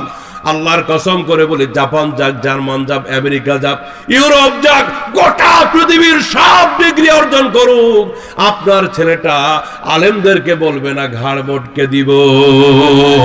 কারণ ও জানে আলেমরা বিয়ে না পড়াইলে এই দুনিয়াতে আমি হালাল জাদা হইতে পারবো না। ওই সন্তান জানবে একজন আলেম আমার মৃত্যুর পরে তার সামনে খাটিয়াতে মৃত্যুর পরে জানাজা হলে লাশটা দাফন হবে না। কথা বলেন ঠিক কিনা? ও আমার পূর্ব ধরার মুসলমানেরা, এত অকৃতজ্ঞ কেমনে হয়ে গেলেন আপনারা? আলেমদের এত দোষ হয়ে গেল কেন? এই যে 2-4 মাস আগেও করোনাকালীন সময় গোটা বাংলার জমিনে করোনায় মৃত্যু রোগীগুলি, মারা মানুষগুলি, বাবার লাশ পড়ে আছে, সন্তান লাশ ধরে নাই, সন্তান পড়ে আছে, বাবা হাত দেয় নাই, করোনায় মৃত্যুবরণ করেছে করোনা আক্রান্ত ব্যক্তির লাশ, ভাই ভাইয়ের লাশ ছুঁইতে যায় নাই, এমনকি দাফন কাফন হবে, এলাকার লোক মিছিল করেছে, করোনা আক্রান্ত লোক, আমাদের কবরস্থানে তারা দাফন করতে দিব না, লাশগুলি পড়ে আছে, কেউ ধরার লোক নয়। ওই ঢাকার কুর্মিটোলা হাসপাতালে বাপ মৃত্যুবরণ করেছে, ছেলেরা বাবার লাশ ফেলে রেখে ডেথ সার্টিফিকেট নিয়ে চলে গেছে। লাশের দরকার নাই, সার্টিফিকেট হইলে সম্পত্তি ভাগাভাগি করতে পারবো। আমার বন্ধুগণ, এই করোনাকালীন সময়ে করোনায় আক্রান্ত হয়ে মৃত্যুবরণ করেছে যে মানুষগুলা, কেউ আত্মীয় স্বজন তাদের পাশে আসে না, দাফন করতে যায় নাই। এদেশের ইমাম সাহেবরা, এদেশের আলেমেরা মৃত্যুর ভয়কে জয় করে ওই দাফন কাফন গুলি যদি না করত, আল্লাহর কসম করে বলি, লাশগুলি কুকুরে খাইতো, শিয়ালে খাইতো, কেউ হাত দিত না।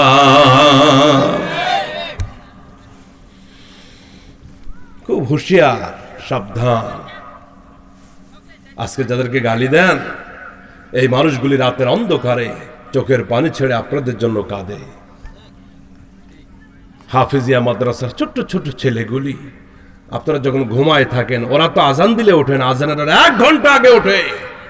ছোট্ট ছোট্ট মাসুম সোনামণিগুলি থরথর করে কাঁপে, অজু করে পবিত্র হয়ে এই মাসুম বাচ্চাগুলি আল্লাহর কোরআন সামনে নিয়ে পড়ে।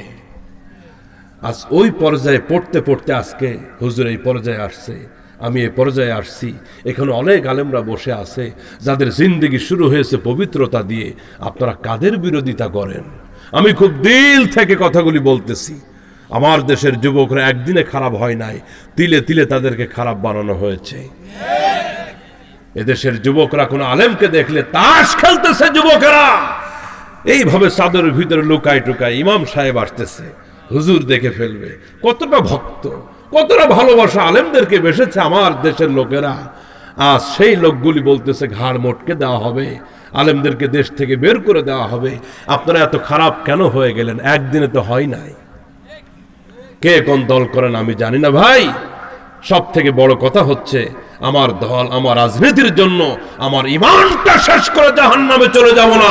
আজকে যে নেতার পিছনে জিন্দেগি শেষ করলাম, ইমানটা শেষ করলাম, কিয়ামতের কঠিন ময়দানে নেতাকে খুঁজে পাওয়া যাবে না।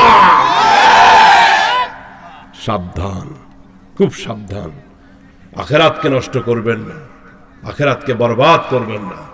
হযরত ওমর ফারুক রাদিয়াল্লাহু তাআলা আনহুর কথা বলতেছিলাম। তিনি তো রাখাল ছিলেন, উটের রাখাল, বকরির রাখাল। আল্লাহ পাক এই কোরআনের বরকতে হযরত ওমরকে অর্ধ পৃথিবীর বাদশা বানিয়ে দিলেন। সে অর্ধ পৃথিবীর বাদশা মানে 32.5 লক্ষ বর্গ মাইলের বাদশা। জোরে কোন আল্লাহু আকবার, আরো জোরে কোন আল্লাহু আকবার। চরিত্রটা কেমন হয়ে গেল হযরত ওমরের, যে ওমর রাসূলকে হত্যা করার জন্য এসেছিল একদিন, আজকে তিনি যখন মদিনার শাসক হয়ে গেছেন, ওমরের ভিতরে যখন কোরআন চলে আসছে, শাসকের চরিত্রটা কেমন হয়ে গেল। হযরত ওমর রাতের অন্ধকারে ছদ্মবেশে মদিনার অলিতে গলিতে ঘুরতেছেন। খুব লক্ষ্য করে শুন, সমস্ত মদিনার লোকগুলি ঘুমায়, কিন্তু হযরত ওমরের চোখে কোনো ঘুম নাই। ছদ্মবেশে মদিনার অলিতে গলিতে হযরত ওমর ঘুরতেছেন মানুষের অবস্থা দেখার জন্য।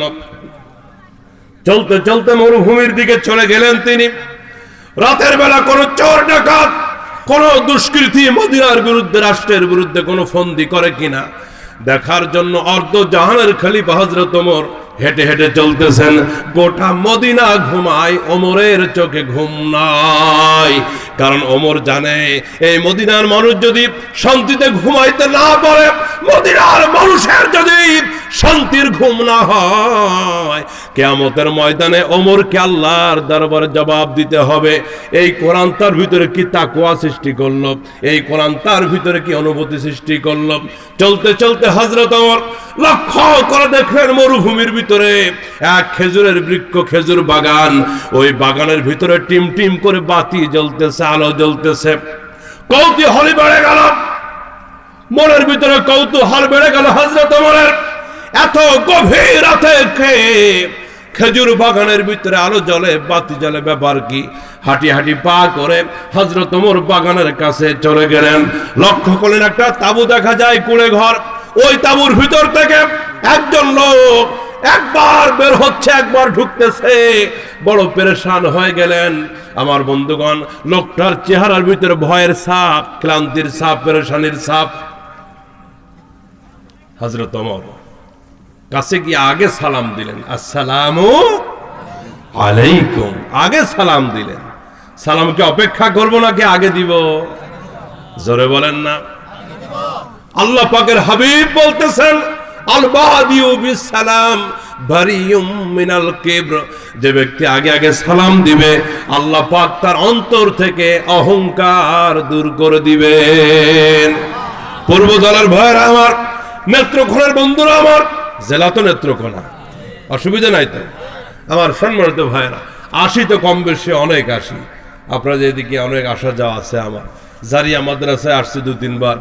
আর জানজাইলের তো লাইভ বক্তা, যতদিন আমি বেঁচে আছি আমার দাওয়াত জানজাইলের মঞ্চে। এরপরে এই যে বোর্ডের ঘরে বেশ অনেকবার আসছি।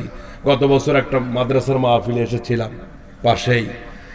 তো এভাবে আসা যাওয়া আছে। এই যে ভাদুয়া একটা জায়গা আছে, গত সপ্তাহে করে গেছি। আবার চান্দের নগর মাদ্রাসা আছে একটা, চান্দের নগর আগামী 25 তারিখে আসবো ইনশা। আর দেওটুকুন, কোন মাদ্রাসা আছে?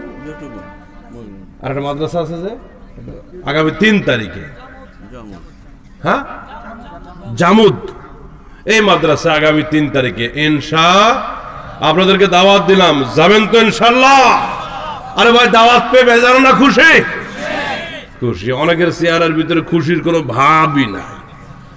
আমি এক মাহফিলে গিয়ে বললাম, ব্যাপার কি আজকের এই জান্নাতের বাগান মাহফিলটা পেয়ে আপনারা কি খুশি না? লোকে বলে হুজুর মারাত্মক খুশি। আমি কইলাম চেহারা দেখে তো বুঝি না খুশি হয়েছেন। হুজুর আমাদের এলাকার লোকের চেহারা এরকম। আল্লাহ আমাদের সকলকে কবুল করুক, জোরে বলেন আমিন। আরো জোরে কোন আমিন। হযরত ওমর ওই তাঁবুর ভিতর থেকে লোকটা বের হচ্ছে একবার, ঢুকছে একবার। হযরত ওমর হাঁটি হাঁটি পা করে তার কাছে গিয়ে আগে সালাম দিলেন। রাসূল বলেছেন, যে ব্যক্তি আগে সালাম দিবে অন্তর থেকে অহংকার আল্লাহ দূর করে দিবেন। আরো আস্তে সুবহানাল্লাহ, আরো আস্তে বলেন সুবহানাল্লাহ, চিল্লায়ে কোন সুবহানাল্লাহ। আগে আগে সালাম। স্ত্রী স্বামীকে আগে সালাম দিবে, স্বামীরা স্ত্রীকে আগে সালাম দিবে, পিতা সন্তানকে আগে সালাম দিবে। সন্তান পিতাকে আগে সালাম দিবে, নেতা কর্মীকে দিবে, কর্মী নেতাকে দিবে, ইমাম সাহেব মুসল্লিকে দিবে, মুসল্লি ইমাম সাহেবকে দিবে। কেউ কারোর জন্য অপেক্ষা করবে না, কারণ সালামের ভিতরে শান্তি রেখেছেন কে? আরো জোরে বলেন কে? আল্লাহ রাব্বুল আলামিন। যতগুলি সিফাতি নাম আছে আল্লাহর, একটা নাম হলো সালাম। আল্লাহ পাকের একটা নাম হলো সালাম।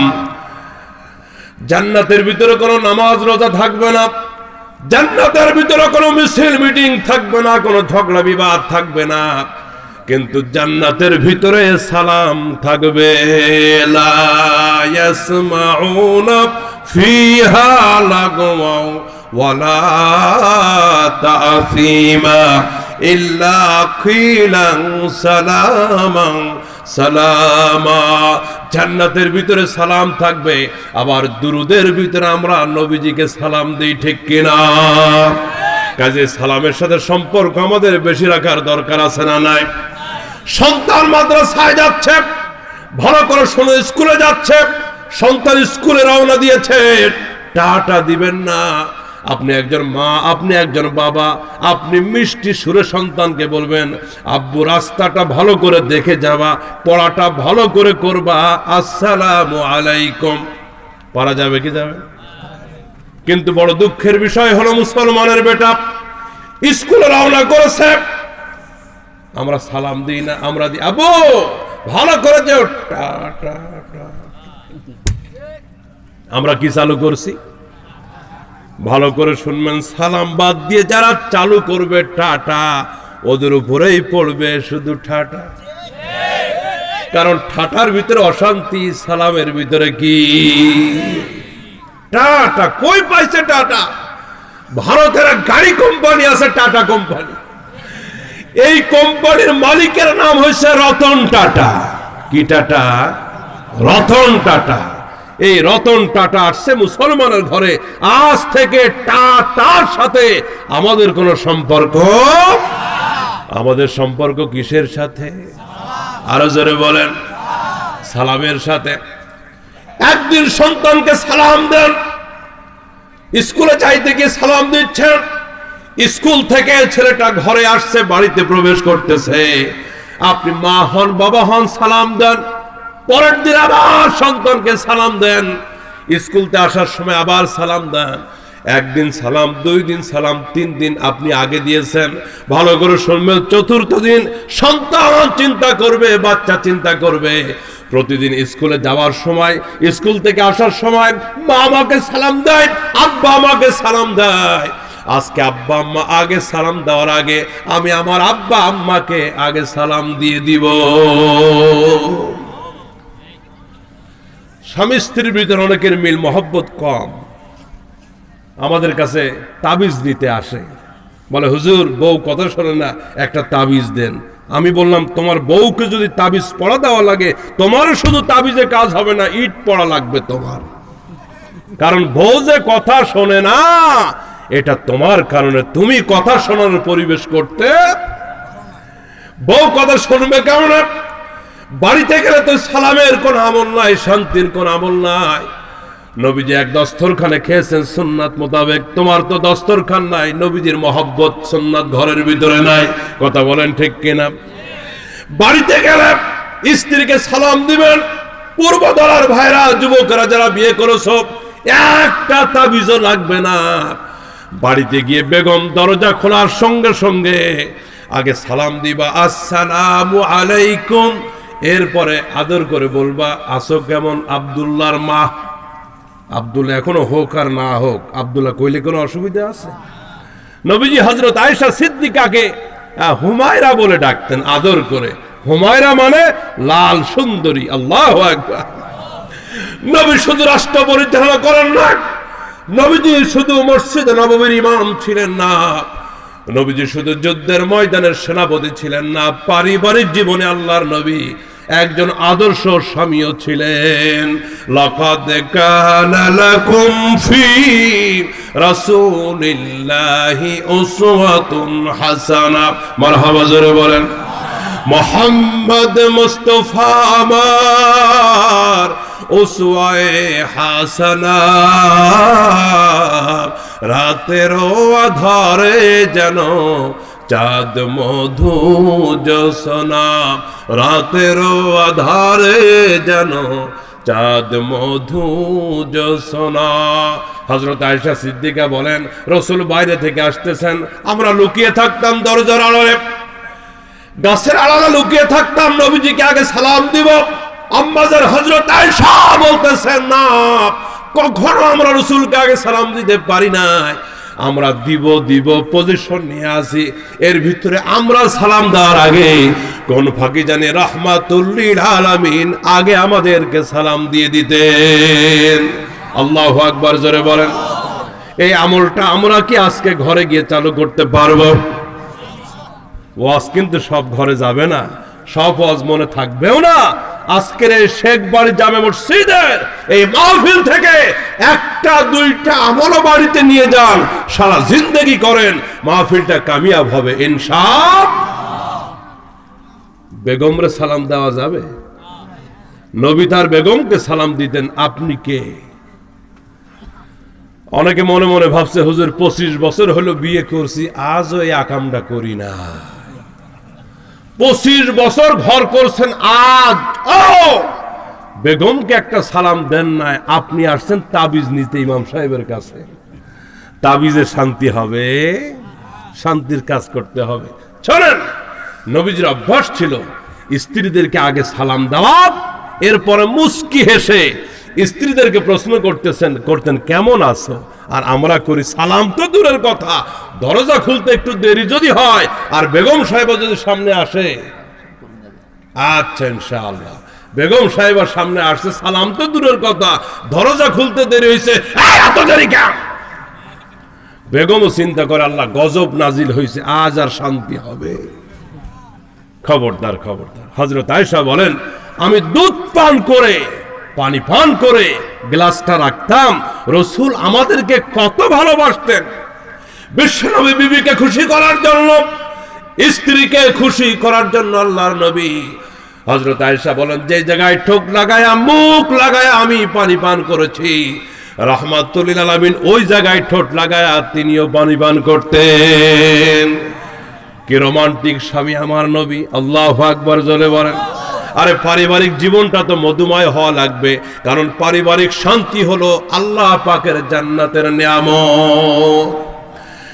যেই ঘরের ভিতরে স্বামী স্ত্রীর মহব্বত থাকবে, ভালোবাসা থাকবে, ওই ঘরে টিভি না থাকতে পারে, ডিশ অ্যান্টেনা না থাকতে পারে, ভারতীয় সিরিয়াল চ্যানেল না থাকতে পারে, মখমলের চাদর না থাকতে পারে, এসি ফ্রিজ দামি খাট না থাকতে পারে, স্বামী স্ত্রীর মহব্বত যদি থাকে, ওই ঘরটা জান্নাতের টুকরা। কিন্তু টিভি আছে, ফ্রিজ আছে, আধুনিক সব কিছু আছে, সকাল বেকাল জি বাংলা স্টার জলসা হয়, আধুনিকতার কোনো কমতি নাই। কিন্তু স্বামী স্ত্রীর ভিতরে দা আর কুমড়ার সম্পর্ক, সাপ আর বেজির সম্পর্ক আছে না নাই? রাত 12টার সময় মশারি টাঙাইতে গেলেও ঝগড়া, বেগম কয় তুমি টাঙাও, স্বামী কয় তুমি টাঙাও, বেগম কয় সংসার কি একা আমার, তুমি মাঝে মাঝে পারো না। এটা স্টার জলসার বরকত, কথা জোরে বলতে হবে। এটা জি বাংলার বরকত। আজকে ঘরে ঘরে ফিতনা, দ্বন্দ্ব, পরকিয়া লাগাই দিছে ভারতীয় চ্যানেলগুলা, ঠিক না? অন্যর মেয়েকে কেমনে ভাগাই নেওয়া যাবে, অন্যর বউর সাথে পরকিয়া কেমনে করতে হবে, পরিবারের ভিতরে অশান্তি কেমনে সৃষ্টি হবে, এই শিক্ষা দিচ্ছে ভারতীয় চ্যানেলগুলি আমাদেরকে, ঠিক না? আমি প্রশাসনকে বলবো, সরকারের সাথে আমি বিনয়ের সাথে দাবি করতেছি, 90% মুসলমানের দেশ থেকে ভারতীয় চরিত্র নষ্টকারী সমস্ত চ্যানেলকে বন্ধ করতে হবে, অবাঞ্ছিত করতে হবে। কে আমার সাথে রাজি আছেন তো হাত তুলে দেখা। আমার যুবকদের চরিত্র নষ্ট হতে দিব না, আমার যুবতীদের চরিত্র নষ্ট হতে দিব না, এদেশের মুসলমানদের ঈমান নষ্ট হোক, এটা আমরা হতে দিব না, ঠিক কিনা? রাত 12টার সময় মশারি টাঙাইতে হবে, তাও ঝগড়া, বেগম কয় তুমি, স্বামী কয় তুমি। শেষমেশ ফয়সালা হয়েছে, আজকে কথা যে আগে বলবে সে মশারি টাঙাবে। এখন মশারি টাঙানোর ভয়ে দুইজনই চুপ, দুই চোর আসছে আবার ওই দিকে, দুই চোর ঘরে আসছে, দারুণ সুযোগ, চুরি করব, কথা বলবে না। কারণ কথা বললেই কি টাঙানো লাগে? মশারি টাঙানো লাগে। চোর দুইজন ঘরে ঢুকছে, আলমারি খুলছে, টাকা পয়সা বাইর করছে। জামাই বউ সাথে ইশারা করে, ইঙ্গিত করে। জামাই ইশারা করে তুমি কিছু কও, বউ ইশারা করে তুমি কিছু কও। দুইজনে চুপ, কারণ কথা কইলেই। বিষয়টা কিন্তু হাসির নয়। আজকে ঘরের কাজ করা আমার দেশের নারীরা প্রেস্টিজ নষ্ট মনে করে। নিজের স্বামীর কাজ করা, সন্তানকে কোলে রাখা, ঘরের কাজ করাকে, নিজের কাজ করাকে প্রেস্টিজ নষ্ট মনে করে। অথচ অফিসে বসের কাজ ঘন্টার পর ঘন্টা অফিসে করতেছে, ঘরের কাজটা প্রেস্টিজ নষ্ট হয়ে গেল, পরের কাজটা আধুনিকতা হয়ে গেল। আল্লাহ বানাইছিল তোমরা ঘরের রানী হবে, রাজরানী, ওরা হতে চায় চাক রানী। আমার বন্ধুগণ, বুঝতে হবে, এখন দুইজন কেউ মশারি টাঙাবে না। চোরেরা টাকা পয়সা সব কিছু নিয়ে এখন বের হয়ে যাবে। এক ছেঁচড়া চোর ছিল, তরকারির পাতিলাটা কান্দে নিছে। এখন মহিলারা টাকা পয়সা, গাড়ি বাড়ির থেকে পাতিলার সাথে সম্পর্ক বেশি, কারণ সারাদিন এটার সাথে ওরা থাকে। আর কত সহ্য করা যায়? জামাইরে ধাক্কা দিয়ে বলতেছে, বল্টুর বাপ আমার পাতিলা নিল। বল্টুর বাপ কয়, নিলে নিক, তুই কথা কইলি কি আগে মশারি টাকা। আজকে নাস্তিক, বেঈমান, ইহুদি, খ্রিস্টানরা আমাদের ভিতরে অশান্তি লাগাই দিয়েছে। কাউকে বানাইছে আওয়ামী লীগ, কাউকে বানাইছে বিএনপি, কেউ জাতীয় পার্টি, কেউ অমুক দল। মুসলমানদের ভিতরে টুকরা টুকরা করে আজকে আমাদেরকে ঝগড়ায় লিপ্ত করে। ওরা ঈমানটা নিয়ে চলে যাচ্ছে, আমরা কথা বলি না। আল্লাহ আমাদেরকে হেফাজত করুন। আজ থেকে সালামের আমলটা চালু করব ইনশাআল্লাহ। জোরে বলেন ইনশাআল্লাহ। হুজুর চলে এসেছেন, জোরে বলেন আলহামদুলিল্লাহ। একটা চেয়ার দেন সামনে, আরো জোরে করেন আলহামদুলিল্লাহ। আমি এখনো শেষ করে দিচ্ছি ভাইরা। এই মসজিদটা হয়েছে, আপনারা বেজার না খুশি? খুশির আওয়াজটাকে আসতে হবে না জোরে? এই মসজিদটা নতুন হয়েছে, শেখ বাড়ি জামে মসজিদ, একেবারে জুমা মসজিদ। আমরা আকাশ বাতাস মুখরিত করে একবার জোরে সরে বলি আল্লাহু আকবার। এই মসজিদটা আরো উন্নত হোক, এটা কি আপনারা চান? আমার ভাইরা বললেন এখানে মুসলিম ঘর কম, আমাদের হিন্দু ভাইদের বসবাস বেশি। আল্লাহ পাক হিন্দু ভাইদেরকে নিরাপদে বসবাসের তৌফিক দিক। যেখানে মসজিদ হবে ওই মসজিদের নিরাপত্তা এবং রহমত শুধু মুসলমানেরা নয়, আমার ভিন্ন ধর্মের জাতির লোকেরাও পাবে। ঠিক কিনা বলেন? আমার ভাইয়েরা, এই মসজিদের উন্নতির জন্য অনেক দরকার। কারেন্টের বিল হবে প্রতি মাসে, একজন ইমাম সাহেব, খতিব সাহেব, তার বেতন দিতে হবে, আরো আরো আনুষঙ্গিক বহু প্রয়োজন আছে। প্রথম বার্ষিক এই মাহফিলটা আপনারা পেয়েছেন এই শেখ বাড়ি জামে মসজিদের উদ্যোগে, এই মসজিদের বরকতে। আমি এখানে 30 জন আল্লাহর বান্দাকে চাই, যারা প্রথম বার্ষিকী মাহফিলি বসে আল্লাহ পাকের এই ঘরের উন্নয়নের জন্য যাবতীয় প্রয়োজন যেন আমাদের 10 মিলে করি কাজ, হারে জিতি না হিলাস, আমরা যেন সহযোগিতায় শরীক হতে পারি। আমি 30 পারা কোরআনের পক্ষে 30 জন চাই, 1000 টাকা করে আল্লাহ পাকের এই নবনির্মিত নতুন ঘর মসজিদের জন্য আখিরাতের ব্যাংকে জমা দিয়ে যাব। প্রথম হাতটা দেখতে চাই হুজুর। আমি ইনশাআল্লাহ আমার আব্বা আম্মার নামে আজকের এই নেক কাজটা আপনার হাতে করে গেলাম। খাতা খাতা দ্রুত, 5 মিনিটে শেষ। প্রথম হাত, প্রথম পারা। এক,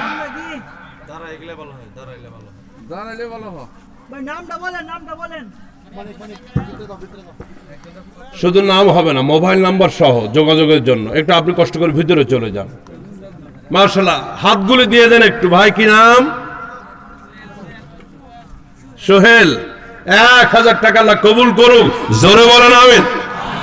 দ্বিতীয় পারা 1000 আব্বা আম্মার নামে দিবেন ইনশাআল্লাহ, দাদা দাদির নামে দিবেন, আল্লাহর ঘর মসজিদের জন্য দিবেন, আপনার নিজের ঘরের জন্য নাই।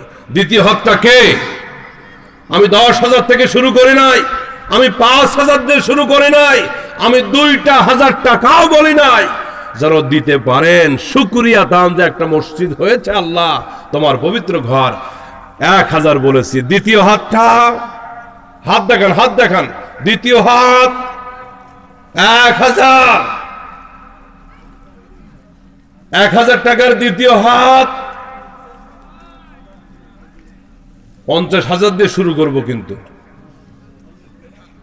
1000 টাকা, শুকরিয়া তান, মাশাআল্লাহ। বাবাজি কি নাম? জি মুকসেদ আলম ফকির সাহেব। আর নাম ফকির হলো দিলটা ধনী। মারহাবা কন, নামের সাথে মিল নাই, ঠিক না?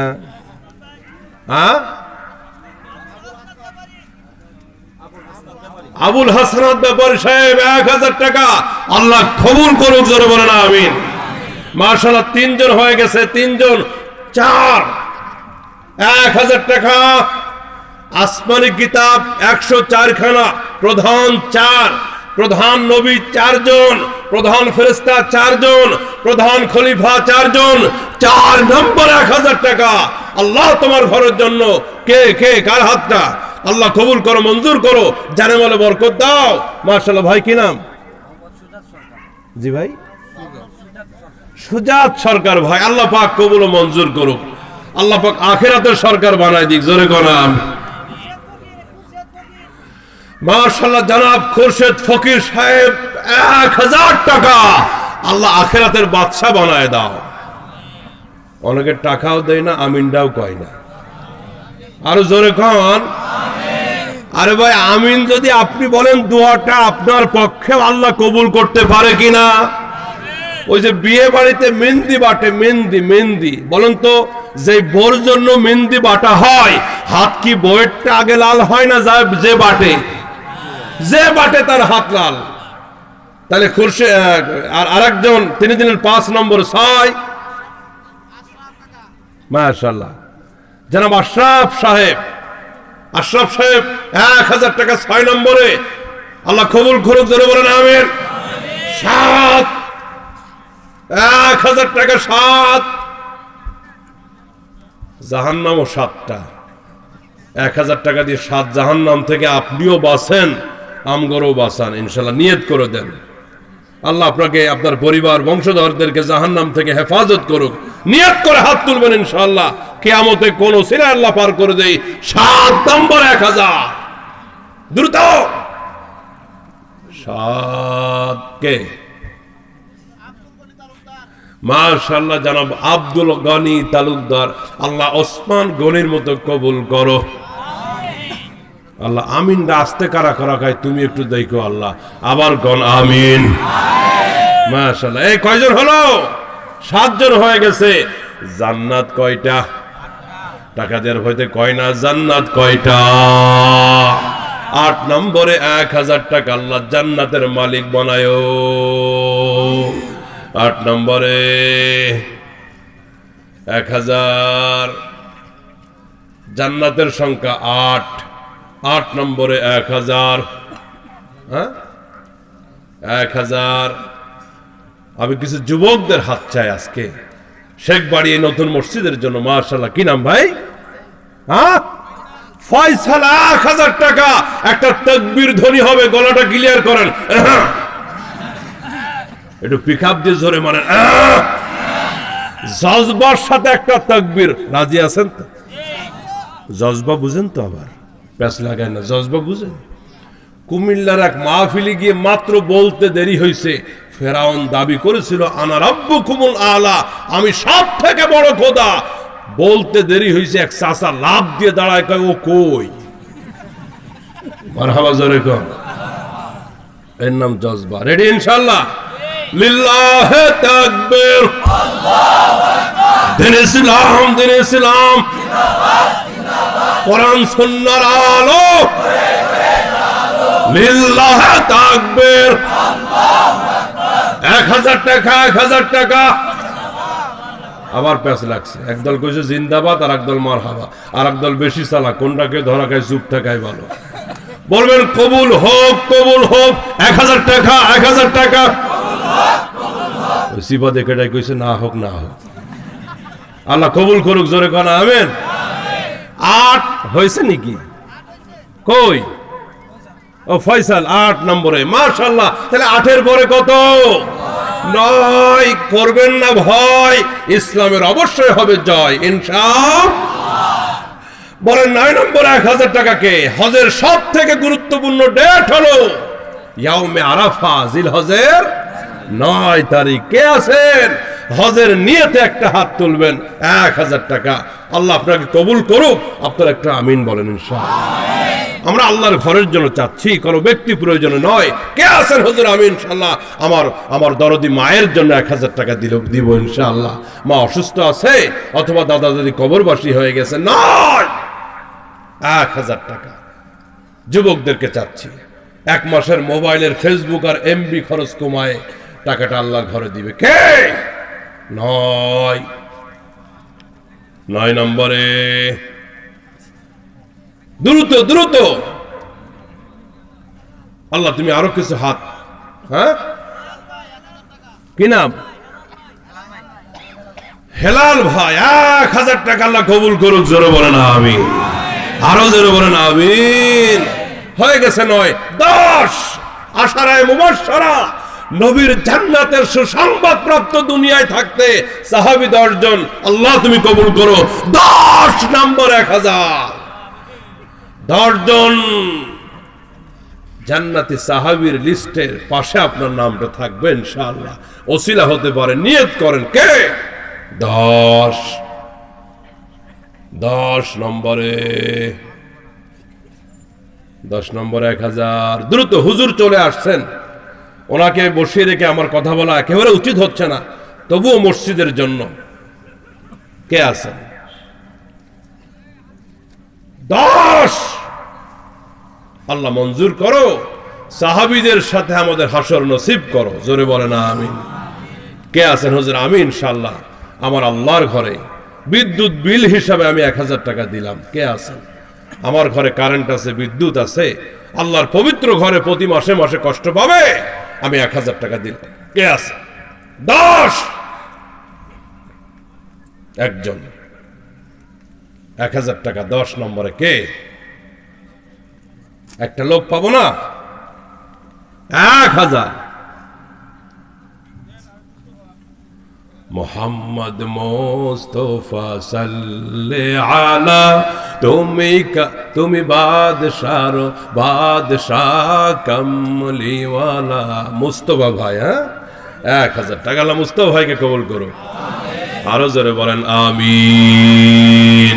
10টা লোক পাইলাম 1000 করে, এবার 10টা লোক চাই 500 করে। প্রথম হাত 500। হ্যাঁ ইয়া আইয়ুহাল মুযাম্মিলু কুমিল লাইলা ইল্লা কালিলা। মুযাম্মিল সাহেব 500 টাকা আল্লাহ কবুল করুক। সুজন মিয়া 500 টাকা আল্লাহ কবুল করুক।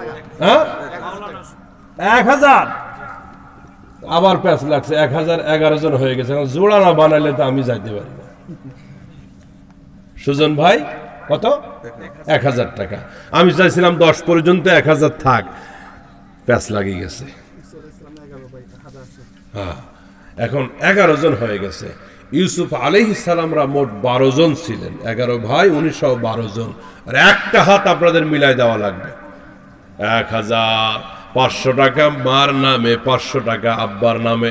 দরদি একজন সন্তান দেন হুজুর, নগদে পারবো না, বেতন পাইলে দিব। ও প্রিয় মা কোথায় তুমি, তোমাকে শুধু মনে পড়ে। কি নাম? কি নাম? রফিকুল ইসলাম ভাইকে আল্লাহ ইসলামের বন্ধু হিসেবে কবুল করুক। চিৎকার দিয়ে কোন আমি মাশাআল্লাহ। তাইলে 1000 টাকার হয়েছে 12 জন, 500 টাকার হ্যাঁ একজন মুজাম্মেল ভাই না? ও আমি তো ভাগ করে নাম দুইটারে মিলাই 2 জন বানাইছি। আচ্ছা 500 টাকা কে? একজন পেয়েছি 500। আরে 500 টাকা কিছু হাত তো দিবেন। আল্লাহ তোমার ঘরের জন্য হাত পেতেছি মালিক। কে আছেন 500 টাকা? যুবক ভাইরা 1 সপ্তাহ পরে দিলে হবে ইনশাআল্লাহ। কে আছেন? এই মাহফিলটা করতে অনেক খরচের ব্যাপার আছে, আপনারা হিম্মত দেন যেন আগামী থেকে চলে এই মাহফিল। আমার বাবাজি আল্লাহ হায়াত দারাজ করুন, কি নাম বাবা? শামসুদ্দিন সাহেব, মুরব্বী মানুষ, আল্লাহ হায়াত দিক। 500 টাকা এই দ্বিতীয়। এরপরে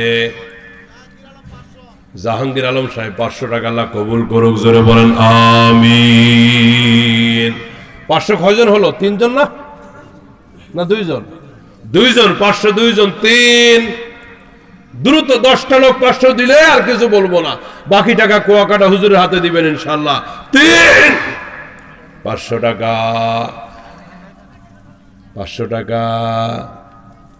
আচ্ছা, দাঁড়িয়ে আছেন যারা দাঁড়িয়ে আছেন তাদের ভিতর থেকে একটা হাত 500 টাকা। কি নাম ভাই? খায়রুল ইসলাম, আল্লাহ ইসলামের সমস্ত কল্যাণ তাকে দিক, জোরে গোনা মাশাআল্লাহ। 3 জন হয়ে গেছে, 4 500 টাকা। 4 নম্বরে 4 4 4। আচ্ছা, 5 জন দেন 500 টাকা, 5 জনের 4। এবার থেকে একটা দুইটা হাত দেন না ভাই। হুজুর 500 টাকা ইনশাআল্লাহ আমি আল্লাহর ঘরে দিয়ে গেলাম। কে আছে? নগদে না থাকলে আপনি 1 সপ্তাহ 10 দিন পরে দেন ইনশাআল্লাহ। মাশাআল্লাহ। ভাই কি নাম? মহিউদ্দিন সাহেব, আব্দুল কাদের জিলানী, মহিউদ্দিন আব্দুল কাদের জিলানী, আল্লাহ কবুল করুক, আমিন। 4 জন হয়ে গেছে, 5। এই পাশ থেকে একটা হাত চাই। নিজের পকেটে না থাকলে আরেকজনের পকেটে হইলেও দেন। মাশাআল্লাহ। কি নাম ভাই? আরে আরেকজন পকেটে মানে হাত ঝুঁকায় না ভাই, আমার ঋণ দেন ভাই, ঋণ দেন। উল্টা পাল্টা কাম আমরা করি না। মুশফিকুর রহমান ভাই 5 নম্বরে 500 টাকা, আল্লাহ কবুল করুক, আমিন। আর একটা আওয়াজ এই পাশে হয়েছে, কে?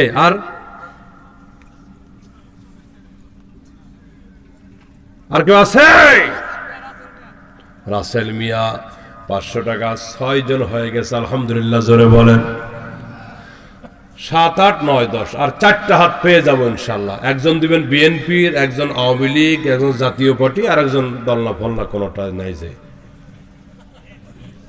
4 দলের 4 জন দিলে হবে 500 করে, শেষ। আচ্ছা, দলমল দরকার নাই ইনশাআল্লাহ, এখানে আমাদের দলীয় পরিচয় নাই। আর 4টা হাত খুশি মনে, দ্রুত। কি নাম? মাশাআল্লাহ, গোলাম রব্বি, আল্লাহ তরুণ আমার এই ভাইকে ইসলামের জন্য কবুল করুক, আমিন। 7 হয়ে গেছে, মানে কত হলো? 6 হয়ে গেছে, 7। ও আচ্ছা, 8 8 8 9 10 আর 3টা। আল্লাহ, বকুলের যত ঘ্রাণ আছে, সুঘ্রাণ আছে, তার আমলকে, ইমানকে আরো ঘ্রাণওয়ালা বানায় দাও। 9। হ্যাঁ, কে? 1000 টাকা। মাশাআল্লাহ, আল্লাহ কবুল করুক, আমিন। আরো জোরে কোন আমিন। আর 2টা হাত 9 10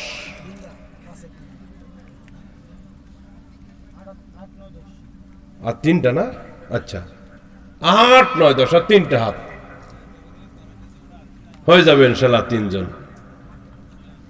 আপনারা 3টা হাত দেন, আমি আর 1 টাকাও চাইবো না ইনশাআল্লাহ। কে আছে? 8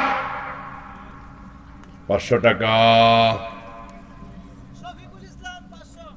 মাশাআল্লাহ মাশাআল্লাহ, আস্তে আস্তে বের হচ্ছে। শফিকুল ইসলাম ভাই 500 টাকা, আল্লাহ কবুল করুক, জোরে বলতে হবে আমিন। 9 9। আল্লাহর ভালোবাসাই নামাজের জন্য। ও নামাজি আমার ঘরে নামাজ পড়ো আজ, বিছিয়ে দিলাম তোমার তরে হৃদয় যাই নামাজ। আর 2 জন 9 নম্বরে। আর 2টা হাত মেহেরবানি করে। 9 9। এপাশ থেকে 9 দিবে ইনশাআল্লাহ একটা লোক। কে দিবে? আল্লাহ কার হাতটা কবুল করবা তুমি?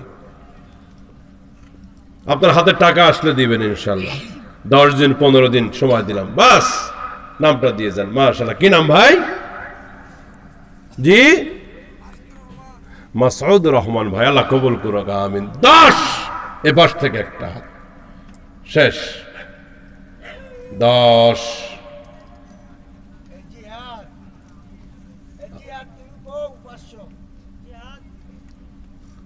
হ্যাঁ, তোমার নাম কি? উনি কি হয় দেখছেন? এটা নিয়ম, এটা নিয়ম, এটা নিয়ম, এটা নিয়ম।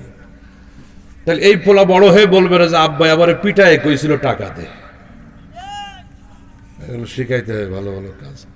আল্লাহ বাপ বেটা দুইজনকে কবুল করুক। মোনাজাতের আগে আপনার হুজুরের হাতেও কিছু দিয়ে যান মসজিদের জন্য। ওয়া আখির দাওয়ানা আনিল হামদুলিল্লাহি রাব্বিল আলামিন। সুশৃঙ্খল ভাবে বসে যান। ওনাকে এত দূরে আনছেন অনেক কষ্ট করে, উনি এদিকে কম আসে আমি জানি।